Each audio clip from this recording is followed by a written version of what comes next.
So I'm here with Dr. David Stevenson.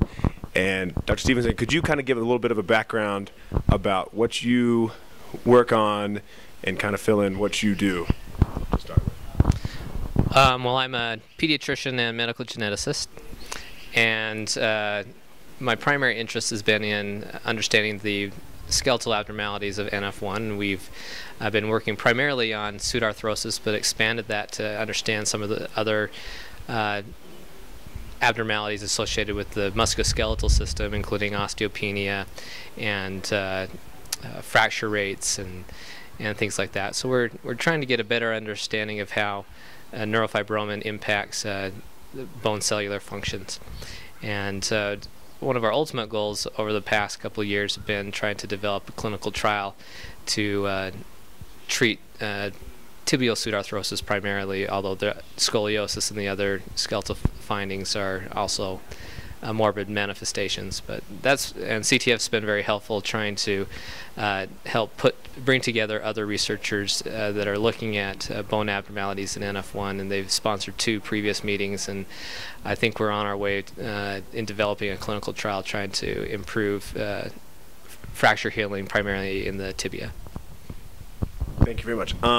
Could you talk about the bone meeting in April, and then a little bit about your experience here at the conference, like what you appreciate about it, who are the people that you enjoy hearing from, any ideas you've taken from past conferences, that kind of thing?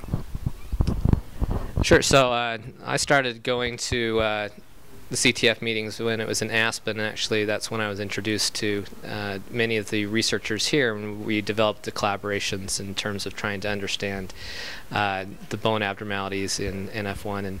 And at one point in time we talked to Kim about developing a bone consortium to try to further research in terms of the skeletal abnormalities. And it was primarily there that we met with the preclinical people and many of the other clinical people, because bone was such an understudied aspect of NF1.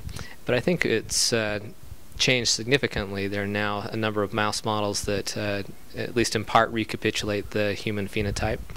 And I was just at the poster session right now. There are a number of posters specifically focusing on the skeletal abnormalities and bone phenotypes. So I think it's advanced quite a bit since I first started going to the meetings. And this past April we had a bone consortium meeting where a number of the leading experts in NF1 and bone came together and tried to develop a strategy to figure out how to treat bone disorders and better understand them. Well, thank you very much for your work and your time.